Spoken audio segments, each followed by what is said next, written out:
क्या आपने कभी अपनी पढ़ाई का आरओआई यानी रिटर्न ऑन इन्वेस्टमेंट कैलकुलेट किया है? शायद नहीं, क्योंकि हमारे देश में शिक्षा को एक पवित्र निवेश माना जाता है, एक ऐसा इन्वेस्टमेंट जिस पर सवाल उठाना ही पाप समझा जाता है। लेकिन आज मैं आपसे और हर उस अभिभावक से एक सीधा और कड़वा सवाल पूछना चाहता हूं। क्या एक समाज और पेरेंट्स के तौर पर हमारी जिम्मेदारी सिर्फ इतनी ही है कि बच्चे का किसी तरह एक नामी स्कूल या महंगे कोचिंग इंस्टीट्यूट में एडमिशन करवा दिया, लाखों की फीस भर दी और अपना पल्ला झाड़ लिया कि अब बच्चे का भविष्य सुरक्षित है? क्या हम अपनी आंखें मूंद कर सिर्फ एडमिशन की रसीद कटवा रहे हैं, बिना यह देखे कि हमारे बच्चों को किस अंधी सुरंग में धकेला जा रहा है?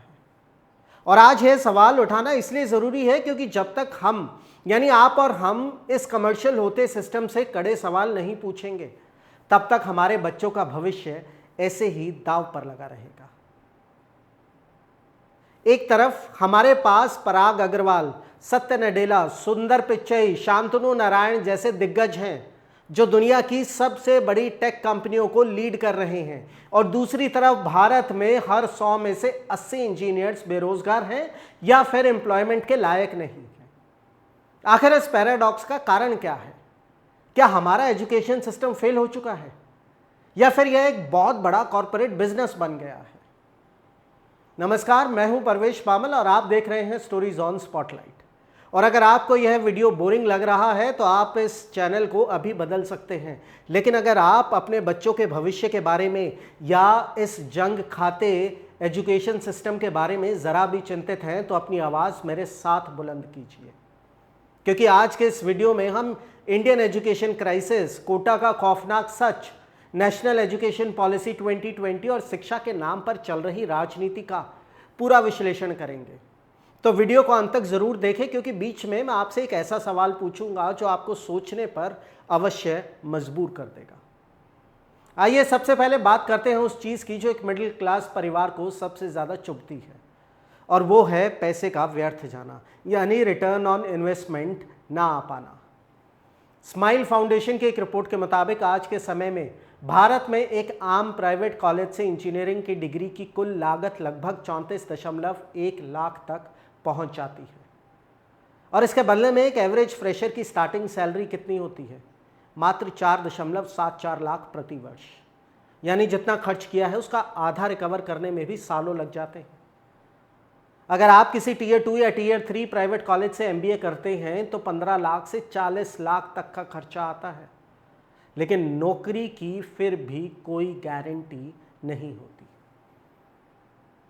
भारत हर साल लगभग 50 लाख ग्रेजुएट्स पैदा करता है, लेकिन उनमें से केवल 2.8 मिलियन को ही कोई ना कोई रोजगार मिल पाता है। और इससे भी ज़्यादा डराने वाली बात यह है कि 25 साल से कम उम्र के लगभग 40% ग्रेजुएट्स बेरोजगार हैं, और 7% से भी कम छात्रों को ग्रेजुएशन के 1 साल के भीतर स्थायी सैलरी वाली नौकरी मिल पाती है। पहले लोग सरकारी नौकरियों के पीछे भागते थे कि भविष्य जो है वो सुरक्षित होगा, लेकिन आजकल सरकारी नौकरियों में परमानेंट नौकरियां बची ही कहाँ हैं। हर रोज़ खबरों में, अखबारों में कहीं ना कहीं प्रोटेस्ट चल रहा होता है एडहॉक कर्मचारियों का कि हमें परमानेंट किया जाए। नेशनल सैंपल सर्वे ऑफिस के आंकड़ों के मुताबिक पिछले 3 दशकों में शिक्षा पर प्रति व्यक्ति निजी खर्च में 54 गुना वृद्धि हुई है। 1993-94 से लेकर 2011-12 के बीच ही शिक्षा पर घरेलू खर्च 14.4% सालाना की दर से बढ़ा है। 1990 तक देश में ज़्यादातर हायर एजुकेशन सरकारी संस्थानों में होती थी, लेकिन 2023 आते आते भारत के 65% से अधिक हायर एजुकेशन इंस्टीट्यूशंस प्राइवेट हाथों में जा चुके हैं। इसका सीधा और साफ मतलब यह है कि शिक्षा की जिम्मेदारी उठाने के मोर्चे से सरकार धीरे धीरे पीछे हट रही है। पूरा फाइनेंशियल रिस्क अब आपके और आपके माता पिता के कंधों पर आ गया है। मिडिल क्लास परिवार के 8 से 12% के भारी ब्याज पर एजुकेशन लोन होते हैं, और जब ग्रेजुएशन के बाद 30,000 से 40,000 की नौकरी मिलती है तो युवा सालों साल सिर्फ उस लोन की ईएमआई चुकाने में ही निकाल देते हैं। इस पूरे क्राइसिस का सबसे बड़ा प्रतीक बन चुका है वो शहर जिसे भारत का कोचिंग हब कहा जाता है, कोटा। जी, राजस्थान में कोटा शहर। हर साल लगभग 2.5 लाख छात्र आईआईटी, जेईई और नीट जैसे कठिन एग्जाम की तैयारी के लिए कोटा जाते हैं। यह आज की तारीख में करीब $500 मिलियन की इंडस्ट्री बन चुका है। लेकिन इस चमक धमक के पीछे का सच बेहद खौफनाक है। पिछले साल ही कोटा में 26 छात्रों ने आत्महत्या की। छात्रों पर रोजाना 18 घंटे पढ़ाई का प्रेशर होता है और असफलता का डर उन्हें अंदर से तोड़ देता है। अब इस गंभीर होते हुए मुद्दे पर राजनीति भी गरमा रही है। आप सब ने नीट का पेपर लीक होने के बाद कॉकरोच जनता पार्टी का उदय देखा होगा। बहुत सारे शिक्षाविदों ने, बहुत सारे पंडितों ने, बहुत सारे राजनीतिक पंडितों ने और बहुत सारे बुद्धिजीवियों ने इस पर गहरे सवाल उठाए। लेकिन हाल ही में विपक्ष के नेता राहुल गांधी ने कोटा में छात्रों के साथ एक संवाद किया जिसका नाम था छात्रों की गूंज। वहां उन्होंने उमेश माली और रिया जैसे उन मृत छात्रों को याद किया जिन्होंने सिस्टम के दबाव में आकर अपनी जान गंवा दी। राहुल गांधी ने सीधे व्यवस्था पर हमला करते हुए कहा, India's education system is an extortion machine.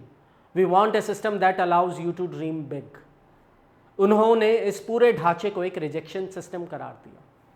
वो छात्रों को सिलेक्ट करने के बजाय रिजेक्ट करने के लिए डिजाइन किया गया इसे एक सिस्टम बताते हैं। तो क्या राहुल गांधी वाकई सच बोल रहे हैं या यह सिर्फ चुनावी रोटियां सेकने की एक और कोशिश है? क्या वाकई भारतीय शिक्षा व्यवस्था चंद उद्योगपतियों के हाथों बिक चुकी है?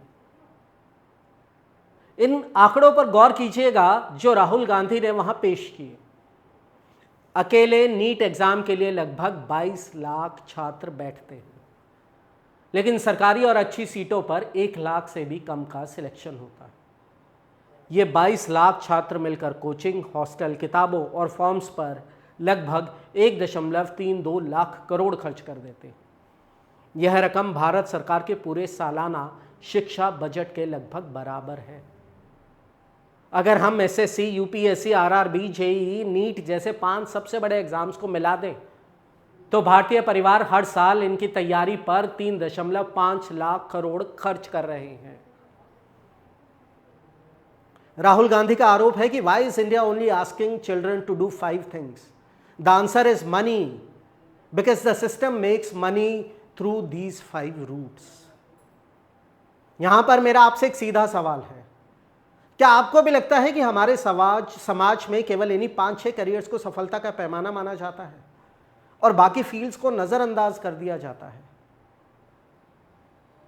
यह सब सुनने के बाद हो सकता है आपके मन में यह सवाल जरूर आएगा कि जब हमारे ही देश से सुंदर पिच्चाई, सत्य नडेला जैसे ग्लोबल लीडर्स निकल सकते हैं तो फिर देश के 80% इंजीनियर्स अनएम्प्लॉयबल क्यों हैं? इसका सबसे बड़ा कारण है curriculum industry gap. India skills report 2023 के अनुसार आधे से भी कम भारतीय ग्रेजुएट्स उन रोल्स के लिए योग्य माने जाते हैं जिनकी डिग्री उनके पास है। आज की इंडस्ट्री को रटी रटाई थ्योरी नहीं बल्कि कम्युनिकेशन, प्रॉब्लम सॉल्विंग और प्रैक्टिकल टेक्निकल स्किल्स चाहिए जो हमारे पारंपरिक कॉलेज आउटडेटेड सिलेबस के कारण नहीं सिखा पा रहे। यही वजह है कि अब बड़ी कंपनियां डिग्री से ज़्यादा स्किल्स, प्रैक्टिकल पोर्टफोलियो और सर्टिफिकेशंस को तवज्जो दे रही हैं, जिसे हम स्किल बेस्ड हायरिंग कहते हैं। और यहां आकर बात सिर्फ राहुल गांधी के बयान या सरकार की पॉलिसियों पर खत्म नहीं हो जाती। ये एक ऐसा सवाल है जो मुझे और आपको, हम सबको अपने आप से पूछना होगा। क्या यह सब सोचने और सवाल उठाने का ठेका सिर्फ राजनेताओं का है? क्या हम सब ऐसे ही आंखें मूंद कर बैठे रहेंगे? हमारी जिम्मेदारी सिर्फ एडमिशन की रसीद कटवाने तक नहीं है। हमें असली जिम्मेदारी यह देखने की समझनी होगी कि हमारे बच्चों का भविष्य आखिर किस दिशा में जा रहा है। क्या हम उन्हें सिर्फ एक ऐसी रेस का हिस्सा बना रहे हैं जिसका एंड पॉइंट सिर्फ और सिर्फ डिप्रेशन, लोन का बोझ और बेरोजगारी है? जब तक हम यानी पेरेंट्स, स्टूडेंट्स और आम नागरिक इस कमर्शियल होते सिस्टम से कड़े सवाल नहीं पूछेगा तब तक कोई भी बदलाव मुमकिन नहीं है। बदलाव की शुरुआत तब होगी जब हम डिग्री के पीछे भागना छोड़कर स्किल्स और बच्चे के मानसिक स्वास्थ्य को तवज्जो देंगे। बदलाव की शुरुआत तब होगी जब हम राजनेताओं को छोड़कर, किसी राजनीतिज्ञ को छोड़कर, किसी एक्सपर्ट को छोड़कर अपनी कॉमन सेंस से सवाल पूछना शुरू करेंगे। राहुल गांधी ने अपने भाषण में कहा था, whatever you dream is the job of India's education system should be to help you fulfil it. लेकिन आज का ये सिस्टम आपके सपनों को पूरा करने में मदद कर रहा है क्या? या ये सिर्फ आपके माता पिता की गाड़ी कमाई का एक्सटॉर्शन कर रहा है? सोचिएगा जरूर, क्योंकि आज हमने आंकड़े, डेटा और फैक्ट्स आपके सामने रख दिए हैं। अब फैसला आपका है। आप इस आवाज का हिस्सा बनना चाहते हैं तो कमेंट सेक्शन में हमें जरूर बताइए कि क्या आपको लगता है कि एक पेरेंट और एक आम नागरिक के तौर पर हम अपनी जिम्मेदारी निभाने में पीछे छूट रहे हैं। आपने अपनी पढ़ाई पर कितना खर्च किया और आज आपका ROI क्या है? कमेंट में जरूर बताएं। अगर यह वीडियो आपको पसंद आई हो, आई ओपनिंग लगी हो, तो इसे अपने दोस्तों, पेरेंट्स और क्लासमेट्स के साथ शेयर करना बिल्कुल ना भूलें।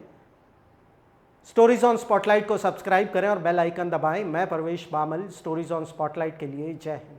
चुनावी वादों का वड़ा पाव, अर्थव्यवस्था का भरता, गर्मा गर्म मुद्दों का चटपटा विश्लेषण, व्यंग का तड़का with a bit of serious discussion. हर हफ्ते special episodes, stories on spotlight with Parvesh Bamil, only on rapid leaks YouTube channel.